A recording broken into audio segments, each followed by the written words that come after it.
Adani Hindenburg मामले में supreme court ने आज यानी 3 जनवरी को सेबी को बचे हुए 2 मामलों की जांच के लिए 3 महीने का समय और दे दिया है। वहीं मामले की जांच को सेबी से लेकर एसआईटी को देने से भी इनकार कर दिया है। जस्टिस डीवाई चंद्रचूड़, जस्टिस जेबी परदीवाला और जस्टिस मनोज मिश्रा की बेंच ने ये फैसला सुनाया। कोर्ट ने कहा कि सेबी के रेगुलेटरी फ्रेमवर्क में दखल देने की इस अदालत की शक्ति सीमित है। सेबी ने 24 में से 22 मामलों की जांच पूरी कर ली है। सॉलिसिटर जनरल के आश्वासन को ध्यान रखते हुए हम सेबी को अन्य 2 मामले में 3 महीने के भीतर जांच पूरी करने के आदेश देते हैं। सुप्रीम कोर्ट ने कहा कि ओसीसीपीआर की रिपोर्ट को सेबी की जांच पर संदेह के तौर पर नहीं देखा जा सकता। सुप्रीम कोर्ट का मानना है कि जांच को सेबी से एसआईटी को ट्रांसफर करने का कोई आधार नहीं है। इन्वेस्टर और कारोबारी जॉर्ज सोरोस और रॉकफेलर ब्रदर्स जैसे लोगों की फंडेड ओसीसीपीआर 2006 में बनी एक इन्वेस्टिगेशन संस्था है। कोर्ट के इस फैसले के बाद अडानी ग्रुप के चेयरपर्सन गौतम अडानी ने कहा, कोर्ट के इस फैसले से पता चलता है कि सत्य की जीत हुई। सत्यमेव जयते। मैं उन लोगों का आभारी हूं जो हमारे साथ खड़े हैं। भारत की ग्रोथ स्टोरी में हमारा योगदान जारी रहेगा। जय हिंद।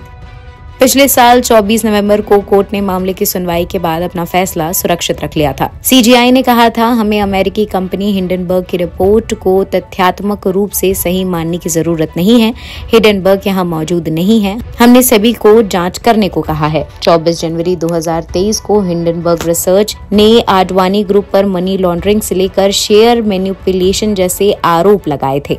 केस की जांच के लिए सुप्रीम कोर्ट ने 6 सदस्यीय कमेटी बनाई थी। इसके अलावा मार्केट रेगुलेटरी सेबी को जांच करने के लिए कहा था। कोर्ट ने एक्सपर्ट कमेटी के सदस्यों की ओर से हितों के टकराव के संबंध में याचिकाओं की दलील को खारिज कर दिया है। हालांकि कोर्ट ने ये भी भारत सरकार और सेबी भारतीय निवेशकों के हितों को मजबूत करने के लिए कमेटी की सिफारिशों पर विचार करेगी। सेबी की ओर से रिपोर्ट में देरी के कारण सुप्रीम कोर्ट ने सेबी के खिलाफ अवमानना की कार्रवाई करने की मांग को लेकर एक याचिका दायर की थी। जनहित याचिकाकर्ता विशाल तिवारी ने कहा था कि सेबी को दी गई समय सीमा के बावजूद अदालत के निर्देशों का पालन करने में विफल रही है और अपनी फाइनल रिपोर्ट प्रस्तुत नहीं की है।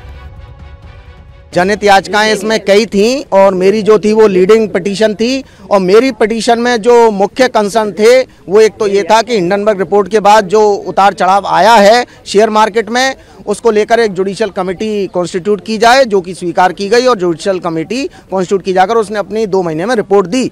और साथ ही में भविष्य को लेकर इस तरह की स्थिति से निपटने के लिए हमारा रेगुलेटरी मैकेनिज्म सक्षम है कि नहीं, या और क्या उसमें होना चाहिए जो कि उसको स्ट्रेंथन करे, इसको लेकर भी सुझाव दिए।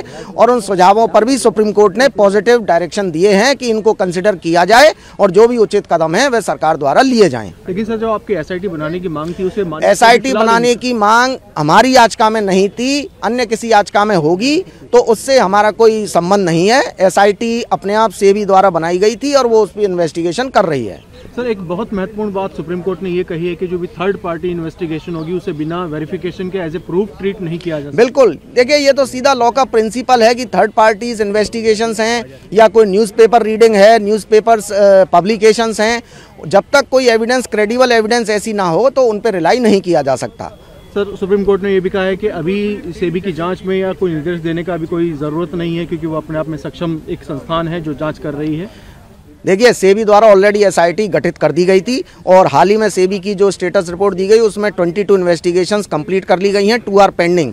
तो 2 पर भी सुप्रीम कोर्ट ने 3 महीने का टाइम दिया है कि इनको कंप्लीट करें। तो सेबी द्वारा ऑलरेडी एसआईटी की गई है और वो अपनी इन्वेस्टिगेशन कर रही है, उसमें हस्तक्षेप का कोई अभी जो है ग्राउंड नहीं बनता।